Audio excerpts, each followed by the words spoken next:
tell me a surprising thought that you've had recently. A surprising thought. Well, it's difficult to be surprised when you don't think. I forgot. But, actually, this one is kind of film related. Yeah. In my first film school that I went to, when we were discussing shots, we were taught to use this hand sign. So if you're filming you in a close-up, we go like, you want to put the camera here, which is just a little bit more informative than just that point. Yeah, right? yeah. So for my day job, when I'm a swimming instructor, a swimming coach, I have to tell the swimmers to be looking up and not, back to their feet when they're on backstroke. Yeah. So I say, look up, but often they can't hear me because the water is in their ears. So I go like this, look up. But then they've passed me, and I realized the other day I go like this.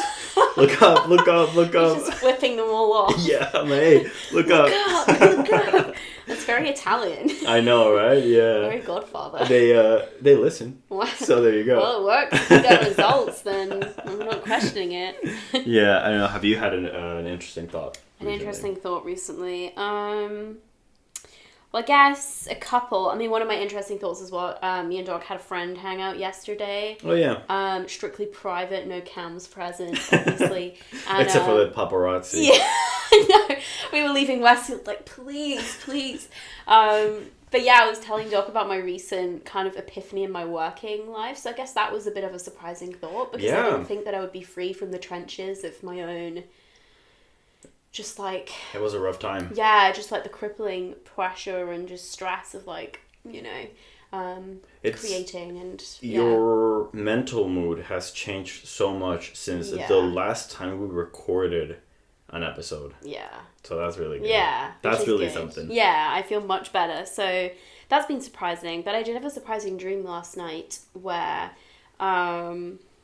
I had a really bad haircut, and then Emma Chamberlain was there, and then she had this like pet beetle with her, and it was like a huge beetle, and she put the beetle on the ground, and then she stomped on it. Oh no! And all these other hundreds of beetles came out of it, and they were all like whispering and like telling her messages and stuff.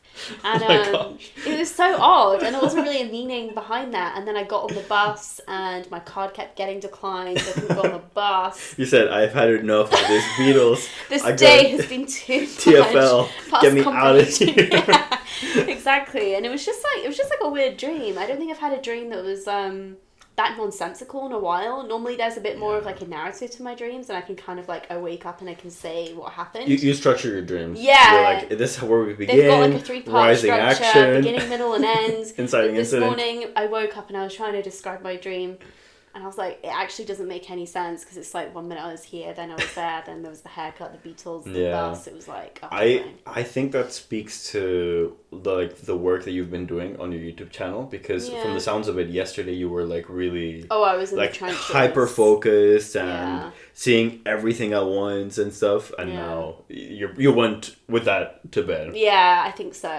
Yeah. Don't go to bed when you've just been editing for I've genuinely had dreams where I'm on Premiere Pro. Yeah, no, actually, because there was a part of my dream last night where I was like talking about my video essay to people, and I was like, I'm so stressed, I've got to edit. So, do you want to introduce the theme? Actually, I want to go first on this one. Yeah. So for this episode, Emily and I have chosen the topic of performance. Oh yeah. Just in general, performance. And I think it's very interesting that, obviously I'll let you speak on yours, but we chose films that are very similar in subject, but very different in expression and thematics and stuff. Very much so. The film that I brought is Millennium Actress by Satoshi Kon. Hell yeah. The other day hell yeah. Yeah, hell yeah.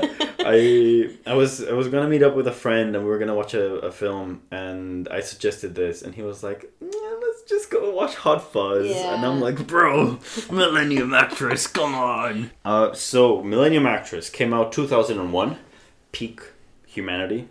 2001. Yeah. Honestly, a good time to be alive. And it's an animated movie. It's an anime.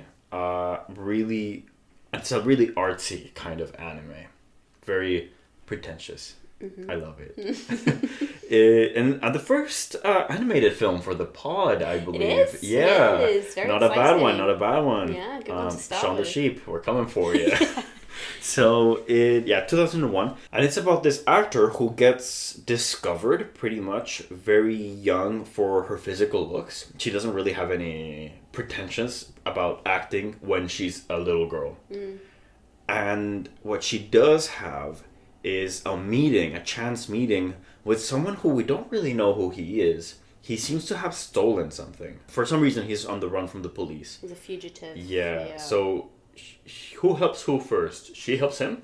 She helps him because he's running in the street, and then when the police come, they're She like, just "Which way did he go?" And then she points the police in Into the the wrong wrong direction. Yeah. Yeah. So they have this little like fleeting connection where they're suddenly really important to each other, but they don't know a single thing about the other person. Her dad has he died, but he made a shop which her mom runs. So she takes him to the storehouse of the shop to keep him there for a little bit. And the only kind of like information that she gets on him is that he's going to Manchuria. So instantly the film is a bit political in that way. When talking about kind of like Japanese and Chinese relationships.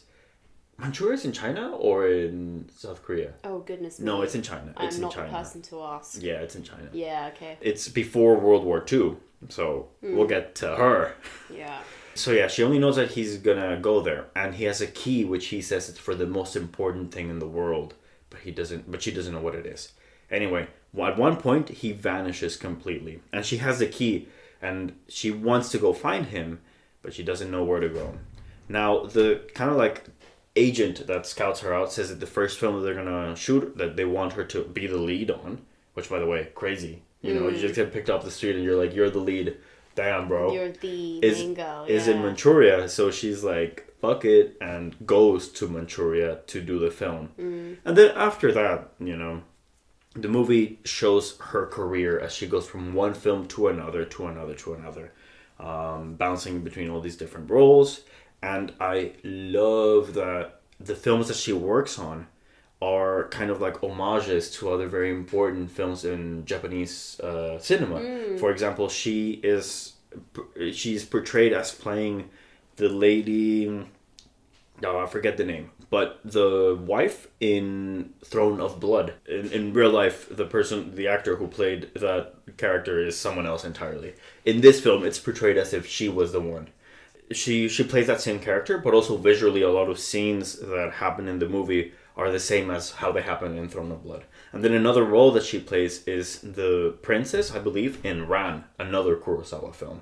And then also Godzilla. As she goes from film to film to film, growing an expansive career, she becomes an integral part of the kind of birthing Japanese cinema market in the pre-war and post-war era.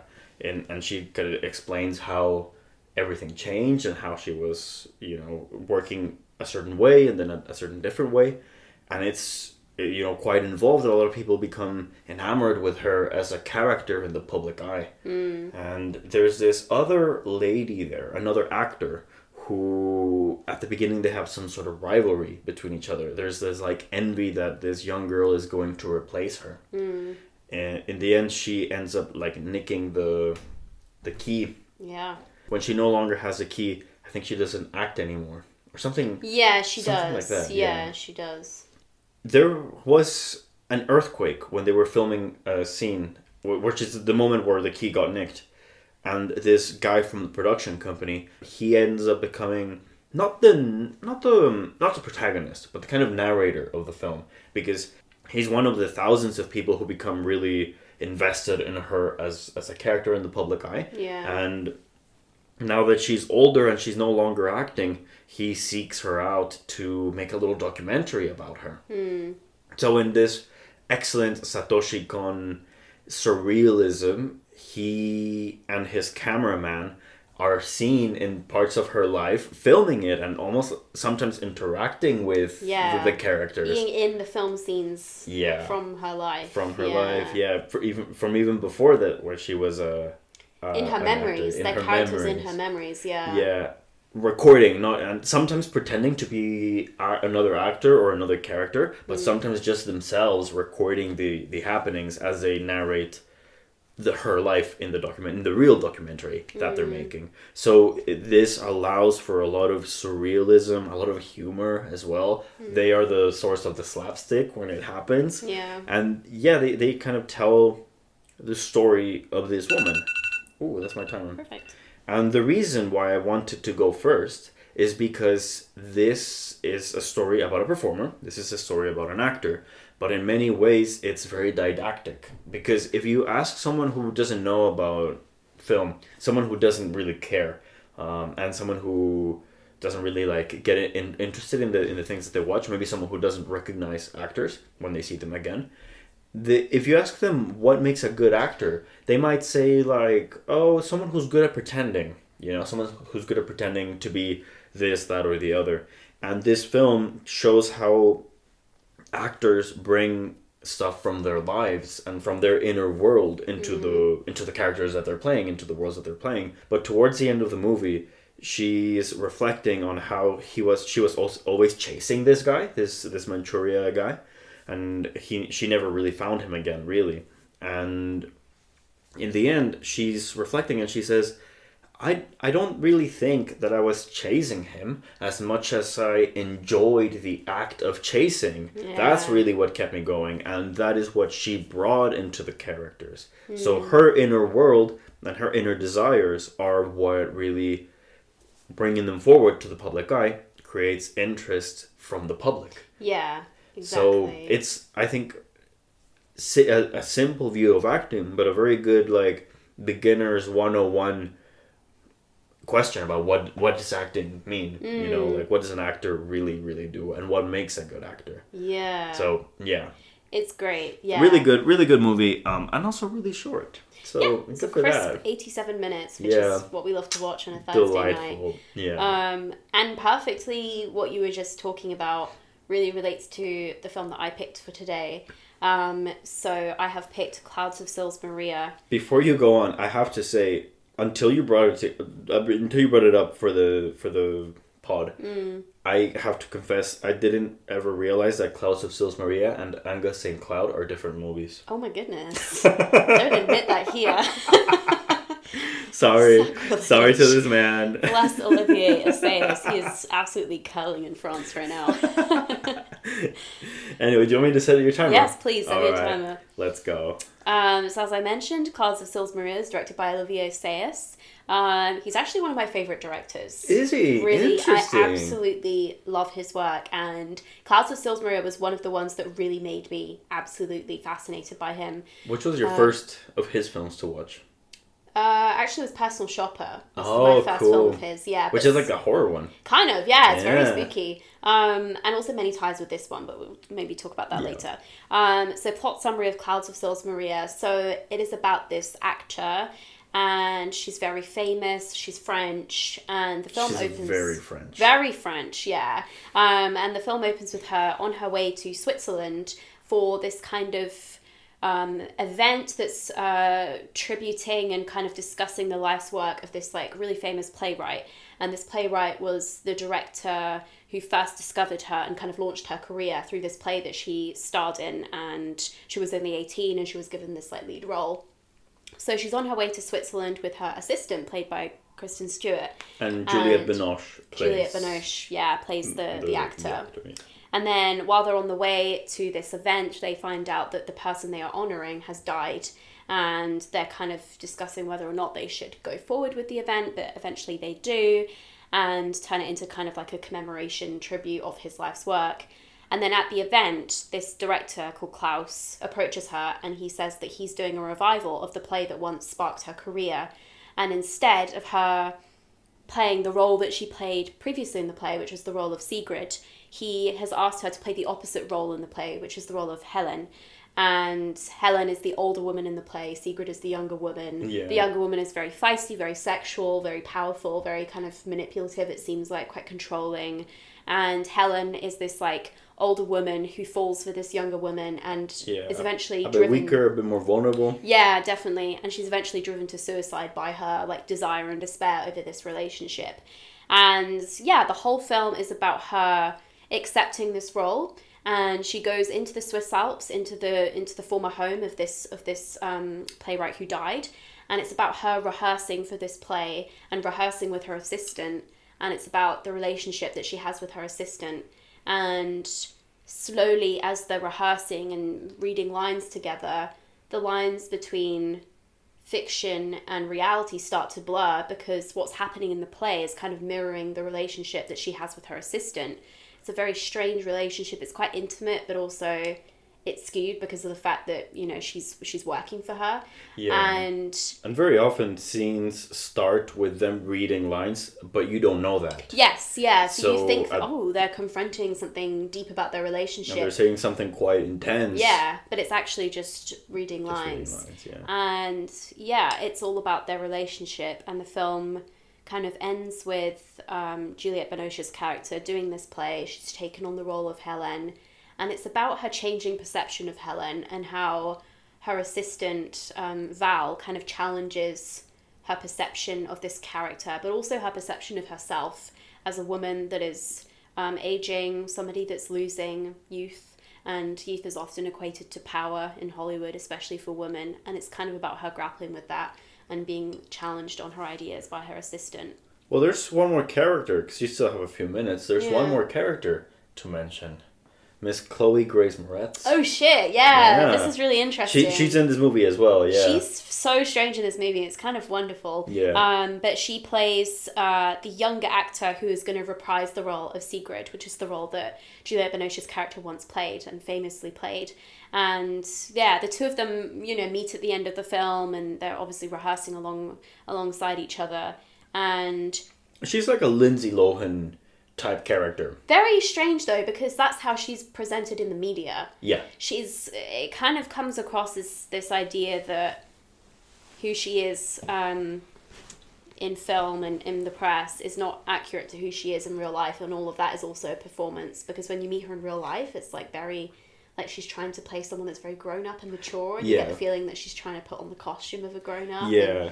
Be somebody so in some ways you have like the older character trying to hold on to her youth. Yeah. And then the younger character trying to be mature. Older. Yeah. So it's really fascinating. So yeah, it's also like how you described Millennium Actress. It's very didactic in that the way that acting is explored, it's very much an arena to explore real life and the inner worlds of the characters of the actors cannot be separated from the performance. And yeah, there's like a really great line from Kristen Stewart's character where she's saying that the play is like an object and it's different from whichever angle you're looking at it from, and your perception of it changes. Yeah. Because they go sightseeing in the Alps. And she's like, oh, the view from there is not the same thing as the view from here. Yeah. And then she and that's the same as the text of the play. Yeah. Because she challenges Juliette Binoche a lot on her perceptions, because Juliette Binoche sees herself as a really classy actor. Very traditional. Yeah. She's like, I would never be in like a superhero film. And they go watch one of Chloe Grace Moretz's superhero films. Yeah. And Juliette Binoche is immediately closed off to it. She's like, this is garbage. Yeah, why are we watching this? Spitting out her drink laughing when Kristen Stewart's character's like, I think it's really good. It's like, wait, give it a chance, you know? Like, got emotional depth. Yeah. And Juliette Binoche is like, fuck that. So that's also an interesting... a true cinephile will find something to admire in every movie. Yes, completely. So that's Clouds of Sils Maria. So... I guess we can now... really good. Yeah, get into... So have you seen any of the movies before this? Have you seen Millennium Actress? I haven't, but I've seen a few of Satoshi Kon's other films. I've seen Tokyo Godfather, and I've seen... interesting. Not a lot of people have seen Tokyo Godfather. I really like Tokyo Godfather. I've seen another one of his because I looked it up. Paprika. Did he do Perfect Blue? Yeah, he did Perfect Blue, which is like the companion piece. I nearly chose that as my pick. Imagine if you had, bro. That'd be crazy. Double Satoshi Kon episode. Let's go. Wild. That film's very dark though. I'm glad I didn't pick that because. And while Millennium Actress is a melodrama, it's quite sweet. And, you know, it's like, it's drama and sweetness and tears and I love this, and oh my god, it's my drive, and it's quite, emotional. Perfect Blue is more raw. It's very dark and scary, brooding, and the threat is kind of omnipresent, but you can't really see it. It's kind of everything. It's like more of a critique of the entertainment industry than an exploration of acting. I like that both films exist together, though, because if Millennium Actress is like this exaltation of the film craft and of the film industry, Perfect Blue is also there to point out how it's not all good. So yeah, very, very good. Very but yeah, I had seen that, and on the other side, I had seen Personal Shopper as well, but I really want to rewatch it. And I had also seen Irma Vep. That was my first. It's funny because Irma Vep is like one of his most famous films, but I honestly didn't love it that much. You didn't love it? It's my least favorite of his films for sure. For sure, interesting. Sure. Yeah. Summer Hours is my favorite, and like nobody's really. I haven't seen. Yeah. And then Clouds, but so I want to ask you first about something that you said before we were talking about this. When we were talking about Clouds of Sils Maria, you mentioned Kristen Stewart playing an assistant in this, and also Personal Shopper. I kind of want to talk a bit about that dynamic that she has to Juliette Binoche's character as an assistant, and someone that's kind of like somebody that really looks up to her and kind of worships her craft. And also how that relationship is kind of mirrored in Millennium Actress between the documentary crew and the actor. And the actor. Well, it's interesting. I think part of that is just cultural, like, difference, right? Because the actor's mom in Millennium Actress tells a guy who scouts her she has no business being an actor. Her role to support the country is much more suited to be at home bearing children. And that's when she goes like, no, I don't want to do that. And then kind of from then on, her inner world is sealed away. It's like hermetic. Her chasing of this guy is something that she puts out there for people under a mask, but it belongs to nobody else but herself. And and also now that she's older, she doesn't really do interviews. It's quite a unique thing that she's accepted the interview of this person, of this documentary crew. Very similar to Clouds in the sense that both films start with actors accepting a task or challenge that is very like unprecedented, because Millennium Actress, she accepts an interview and she's been a recluse for many, many years. And in Clouds, Juliette Binoche's character accepts a role that like nobody thought she'd ever reprise, and also the shock of reprising the opposite role that she was known for. So the stakes are quite extreme or like unusual for these characters. And while the documentary guy in Millennium is kind of like appreciates how her inner world is sealed away, and through the movie and through being inside her memories, literally, starts to see her more fully and starts to understand everything. He sees her very much as someone to look up to, as you said, and someone away from him. Whereas in Clouds, it may start that way in the sense that Kristen Stewart's character is much more subservient to Juliette Binoche. But as the film goes on, she begins to challenge her more and to disagree more. And they have like this joking dynamic at some point.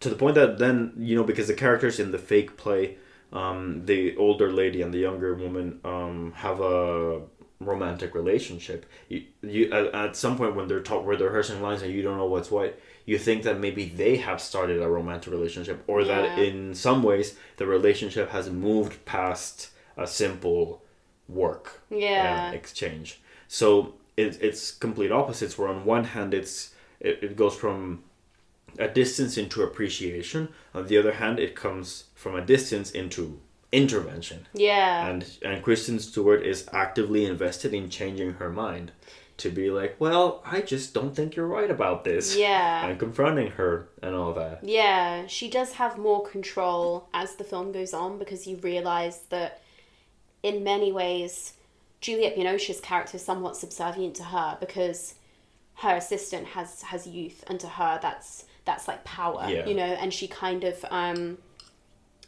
to me, the film is really about jealousy in lots of ways. It's about her being jealous of this like quality that she can't even describe, and she wants to be able to maintain the qualities that she had as a young woman, and she sees those qualities being mirrored in her assistant, and she's jealous of that. And also in Chloe's character, which is brought up in like complete hatred at first. Yeah. It isn't until later where she gets to like, through Kristen Stewart, get to like open her mind and be receptive to her. Yeah. But it's interesting what you were mentioning about envy, because in Millennium Actress, that is personified in a character, right? So in Throne of Blood, there is the witches, because Throne of Blood is Hamlet, right? I think it is. Yeah. Right, yeah. The witches, I think in Throne of Blood, are represented as one character. Again, a fake character in a movie, not a real fortune teller or something. But she curses the young actress to be like, one day you're gonna feel my pain and you're gonna see things from my perspective, because she's this like older woman, right? And towards the end of the movie, she sees herself in the older woman. Yeah. She understands that the curse was that she would look back on her life and all of these wonderful emotions and all this chasing and all this loving, and it's all so separate from her, so distant from her now. You know, a different life. And it's the same as what you were saying with kind of like this jealousy and this envy, because this character is played by the other actor. Yeah. The one who nicks the key. You have in both films, you have a young character being scouted and discovered, and that kind of kickstarting their career in acting, and then as they go older, this more problematic relationship with youth, the envy and the fear of being replaced, the fear of aging within oneself. Interesting kind of similarities between those two. Yeah, I think also very interesting in how their experiences have informed these characters. So Kristen Stewart's character Val, she's very much intent on trying to show Juliette Binoche's character like a different perspective of looking at Helene. And, you know, she's like very entrenched in this idea that Helene is like pathetic, and she's like very berating of her and like quite nasty. She's like, oh, she's letting herself be controlled, like, you know, she's being led astray, like she's weak-willed, you know, she's like really nasty about her and kind of projecting her own fears of how she thinks the audience will see like an older woman, and or how she views herself, and she cannot separate from that perspective. And I really like the ending of the film where Brady Corbett, I think it's Brady Corbett who did The Brutalist. He plays like a young director who comes in at the end, and he's speaking to Juliette Binoche's character about this film that he wants to do. And Maria's like, oh, you know, how old is the character you want me to play? Is it set in space? Is it set on Earth or whatever? And he says that it's set beyond time. Yeah, I think it's interesting because their relationship itself is like the personification of this idea of beyond time, but it's like beyond boundaries, beyond definition. It's like all of these different things at once without ever being explicit about that. They're lovers, but they're not explicitly lovers. You know, you kind of see them interact with the same intimacy as platonic lovers, if I've ever seen platonic lovers. Yeah, and there's like yearning there, and there's also jealousy, and there's also resentment, and there's also admiration, and there's also like kind of skewed sense of power. And you get the feeling that they kind of love each other but also hate each other at the same time in some way. And yeah, I just think that idea of like a boundaryless relationship is really interesting. Yeah. And also how you can also see that in Millennium Actress and the kind of boundaryless relationship that the audience has with the person on screen, with the performer. Sure. You know, it's kind of however you want it to be. It's whatever you project onto it. It is like a mirror of your own experiences. And just kind of like the murkiness of that. I think that's such an interesting subject matter. It's interesting how you just described it, because Millennium Actress is very much exploring the relationship between audience and performer. And Clouds is more about performers with each other. So it's like, insular and then outsular. Yeah. External. Right. External and internal. Yeah. So in the way they're opposites, which I was like, oh, that's interesting. Yeah. 'Cause very similar characters, but very opposite kind of perspectives. Very European as well. Very, yeah. Very European, very French.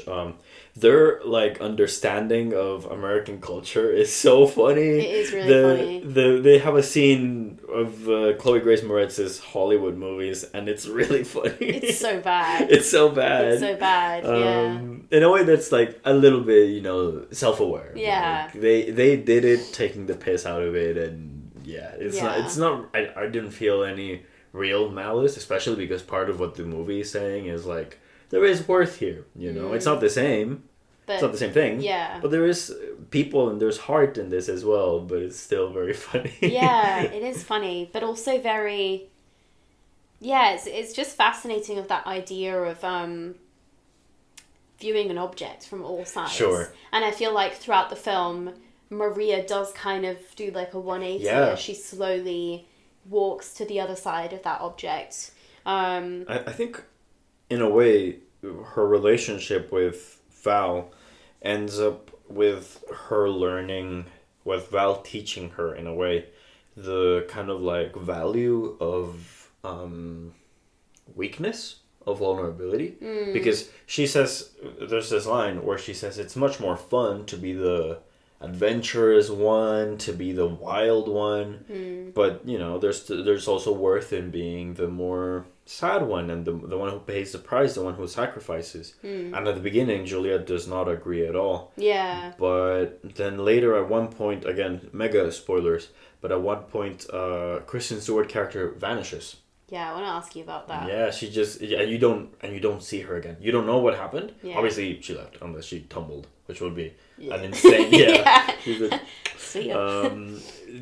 All that's left is that she disappears like a ghost, and it's at a point in the movie where they have grown quite dependent of each other. Yeah. Especially Juliet. Their relationship is very sapphic. It's very like enmeshed kind of by the way, this lesbian vibes. This movie this couple of movies, they're for the girlies. Oh yeah. Like shout out to the women if they exist. Yeah, I've never heard of them. Yeah. I think in a way her relationship with Farrell teaches her about how, being receptive and being open and being vulnerable is a good thing. And then with her disappearing, she has nowhere to put those feelings other than in performing. Interesting. In the arts. Yeah. So when she goes into playing Helena, obviously she still has some conflicts about it, but she has gone through that loss a bit more. She's like internalized it a bit more in a way, where she's like, yeah, it's more fun to be the winner. But there's also a lot of depth in something that seems weak. Yeah, I guess, it's definitely that. I think I saw it in a way of she's learning to find Sigrid in Helene, and she's kind of learning to be able to see herself as like an older woman that can also possess the same qualities, also the same, the kind of weakness and the vulnerability. I thought it was really interesting as well when she's speaking with Val, and she says that what she liked about Sigrid was like the innocence of her, but she said that Helen doesn't have that innocence because she's older. And then Kristen Stewart's character says, but can't we be innocent twice? And I thought that was a really interesting line, because she's kind of just pointing out the fact that these women are actually on an even keel. Maria has this idea that age is like this huge separation and this huge like gulf in her life that's slowly pushing her towards being somebody that isn't really relevant or meaningful, or like can make the same decisions or live her life in the same way. But this idea of like you can be innocent twice, it's like you are the same when you are older. You are still Sigrid, and you can find Sigrid in Helene. It's kind of about flipping the mirror and kind of looking at the script from a different way, which I thought was so interesting. And there's the Chloe's character called Joanne.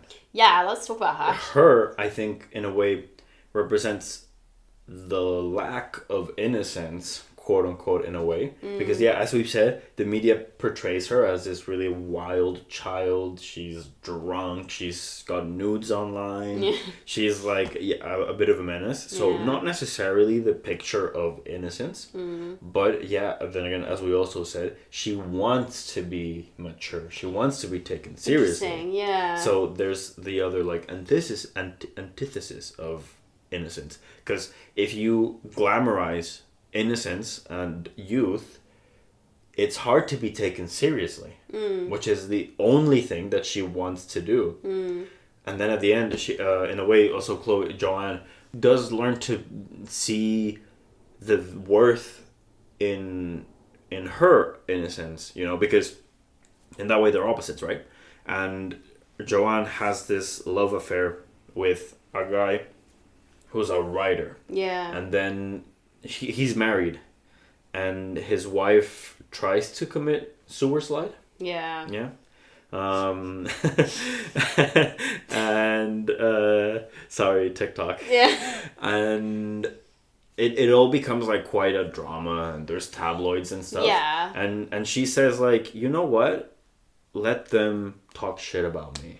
Like, but I can take it. I think that her character is really interesting because I think through her they're kind of saying that Sigrid doesn't exist in any of us, and the myth of like youth is kind of a myth in itself, and the benefits or qualities that it supposedly gives you, because like Joanne is portrayed in this like you said, like she's always online, she's coming across like a bit of a wild child. She's like very much the Lindsay Lohan vibes, like she's always drunk, she's like screaming at people, swearing at paparazzi, in police cars, like sticking up her middle finger, she's very aggressive. But then when you meet her in real life, she could not be put more opposite. She's like very like poised and pristine, and she's wearing a dress that looks too old for her, and she's trying to act very mature, and like they're all having drinks, and she's like, I'll have a herbal tea, and you're like, who are you? Her boy toy loves classical music, and she's sitting next to him being like, love this it, is good. She clearly has no clue. But I think that's really interesting, because I interpreted that as the fact that the entire way that she's portrayed online was an active performance on her behalf. Like, all young people are trying to embody the characteristics that we associate with youth because we want the supposed power that we think comes from behaving that way. But none of it's really true, Yeah. She isn't actually Sigrid as a young person, and perhaps Maria was never actually Sigrid, but it's just about having the confidence to think you can be, or think you can possess those qualities. Yeah. And what's that thing that old people say? Youth is wasted on the young. Yeah. For real. Yeah. True. I'm very much the embodiment of that. I have not enjoyed my youth 1 second. You're like, I'm stressed out. speed running Exactly. my youth. I'm trying to get to retirement. Like, that's where it's at. But yeah, I just thought that was interesting. And like, Sigrid isn't really a real person that any of them can embody. It's all about finding the balance between both, and not being afraid of Helene, and not being afraid of aging. And also, she is more like Sigrid as she is older. I mean, you see that she is this quite like, Maria is quite a free spirit, and she is quite undeterred and quite unabashed in the way that she behaves, and still quite like sexual and self-destructive. I mean, there's that scene at the beginning where there's this co-star that she supposedly hated her entire career, and then at the end of the first act, she like gives him a piece of paper with her hotel room number on it, even though she apparently hates him. Yeah. And it's just because he puts like a hand on her knee, and she gets that bit of like validation or whatever. Yeah. So yeah, I think that like spectrum of like... Yeah, it's about recognizing the Sigrid and the Helen in us. Yeah. Right? Because in a way she is like, at the beginning, she is like Helen, because she doesn't want to talk to this guy at first. Yeah. She's like, let's just not go. Let's pretend like we were never there. I don't want to see him. And she evades conflict that way. Yeah. Whereas later in the movie, she's more confident. Come and get it. Yeah. Yeah. And not only that, but also when she disagrees with someone, to just speak up. Talks to him. Yeah. Which is what she thought that she had when she was younger, but she really only gets it as she gets older. Yeah, she's closer to Sigrid as an, middle-aged woman than she was when she was younger.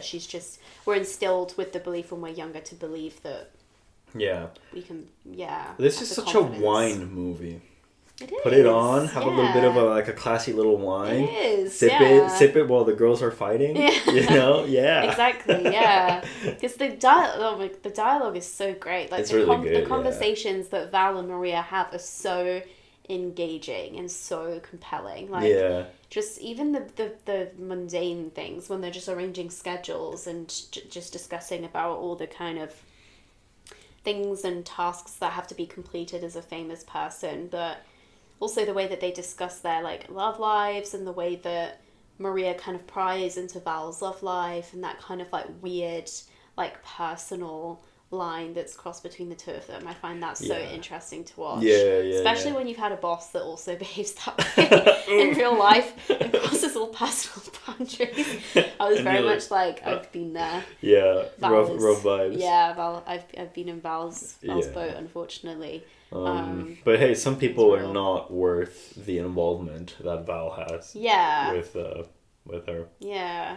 I will also say I have like a film kink, let's say, you know, like films that show phones. Oh yeah, I love films that show phones, bro. I generally keep track of movies when they show a phone and they're like texting each other or something like that. I'm like, okay, you're onto something. So and this movie weirdly fulfills that in spades. Galore. They have phone calls, they have texting, phones. They are Googling each other, and I was like, that's cool. And that's because people, the internet and texting and phones have changed how we get along with people, like on a fundamental basis. Yeah. So when, what's Juliette Binoche's character?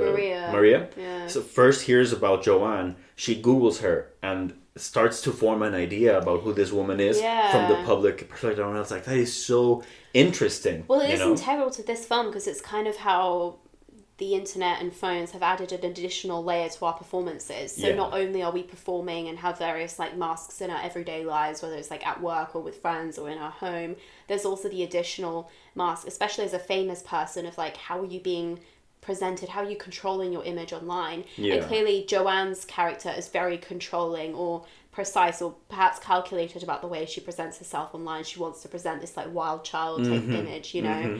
And she jokes about it, but you're like, you were still caught in videos of you saying and doing those things. So that's not like something that can be twisted out of context. That's still you. So still an active performance, and that is also like. Whereas not a phone inside in Millennium Actress. No, not a phone. And their people's kind of relationships towards each other is very separated. But instead of phones, you have cameras constantly present. You have cameras. You have magazines. You have like the scaffolding of spectacle, which is led by people around you as opposed to yourself. With social media. Well, that's a really interesting aspect of the film. Something they both have in common is that both life imitating art, and both actors in both films, they cannot really separate life from what they've been performing, and that's so interestingly explored through the structure of Millennium Actress. Like, it took me a while to kind of get into it because the whole film is like, you're seeing her memories, but you never really know if it's a memory or a scene from the film. Yeah. And sometimes they're both. And or you're seeing how things are happening, or it's a construction. Yeah. You know? Yeah. She kind of lived through her films, and I think that's kind of, I don't know, it's quite a scary idea because you never really see like a private moment of this character. Like, every single minute of her life, it's like her being perceived through the cameras, it's her performing. Even when she's narrating her own memories, there are like people there that, you know, are filming and spectators, you know, of her own memories. So it's kind of her life as this like public arena to be consumed. And like, it's like a very uncomfortable idea. I found that really... It's not surprising that upsetting. towards the end of her life, she completely like escaped the public eye. It makes sense. Yeah, I would too.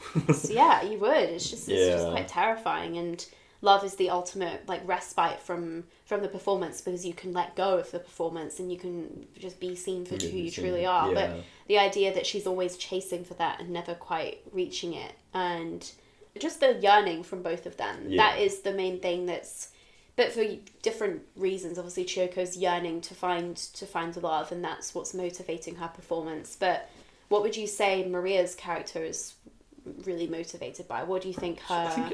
there's sauce on my... Why do you think she performs and acts? There's sauce on my sleeve. You guys. I think she's yearning for kind of like herself in a way. I think that when she was younger, she felt all of these things that maybe she didn't have. Maybe she pretended like she had, like Miss Joanne. Yeah. Or maybe as she's gotten older, she's romanticized it. And because she sees it as beyond herself, like something outside that she cannot control, now she yearns to have that again within her. So I think in a way she yearns for herself. And the envy that she feels towards Joanne is a self-envy. Yeah. Which is cool. And it's what do you think of what that she yearns for? Yeah, I do. Yeah. I think, she is yearning for herself, but I think she's yearning for... like a perspective of herself that she can live with, I guess. Yeah. I think an understanding. She wants to like herself and to understand herself. And have you tried not being French? Yeah, obviously. Is this with Millennium actress a rare example of a manic pixie dream boy? Well, not manic. Depressive pixie dream boy. Because the guy that she yearns for, he's not really a person. He doesn't even exist. He doesn't really have a face. They don't even have a conversation. No. Barely. They spoke like 2 sentences to each other. And she chases him for the whole movie. I did think that was quite interesting because I didn't really understand her love for him. I was like, we literally met for 1 minute. Yeah. I feel in a way that this interaction. what she yearns for is agency. Because her mom controls her life, right? And the studios control her life. The studio's controlling her image. Yeah. And it's quite, she doesn't have all that agency in her own life. And chasing this guy who doesn't really matter who he is gives her a taste of the freedom to do whatever you want, to be whoever you want. Yeah, because she did say she loved the chase more than she liked him himself, and it wouldn't matter probably if she found out that he was dead. It's just about having the power to choose how you yearn and what you long for. And it's interesting that Maria doesn't have a very clear and explicit love interest. It's dubious with Val, of course, and that's a big driver of the character tension in the film. Are they gonna fuck? When? And they don't. Hate to break it to you. I really wish there was. But I do wonder what would her love life be like. Well, yeah, because it opens and she's going through a divorce. Oh, that's true. You know, so she's somebody that's clearly...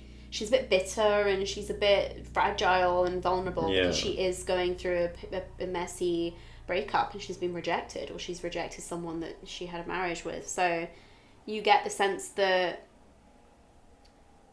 she's definitely kind of jealous of Val and this like sense of freedom that she has in her love life, because Val is like going on dates and she's like briefly dating this like photographer, and you get the feeling that she's quite jealous over the fact that she's kind of unjaded in her romantic life. She's still hopeful, and Maria is not. She's so desperate, in fact, for some kind of validation or romantic encounter that she sleeps with someone we assume that she hates, and she's had a long harbored like hatred for someone that's a bit of a misogynistic and someone that treated her really nastily when she was young. So you're kind of like, wow, damn girl, go to therapy. Yeah, literally. So which are all actually characteristics of what we would say young people behave like. True. So it's kind of true. Yeah. It's a movie in many ways about eternal youth.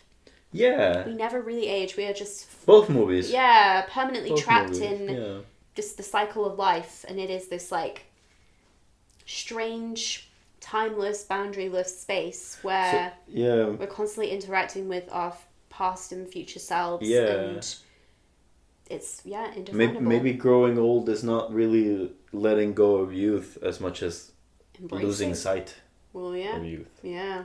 There we go. So with that, you guys, there we go. So I guess we can call the episode there. That's our thoughts on performing in those two films. We might bring. I feel like we might bring this subject back because there are so many movies that we could have chosen. Yeah, and even when we do episodes about movies about Hollywood movies about directing. You know, there's so many different aspects of performance as well that we could talk about. So I'm sure we'll be talking about it more. All right. There we go. Cool. Bye.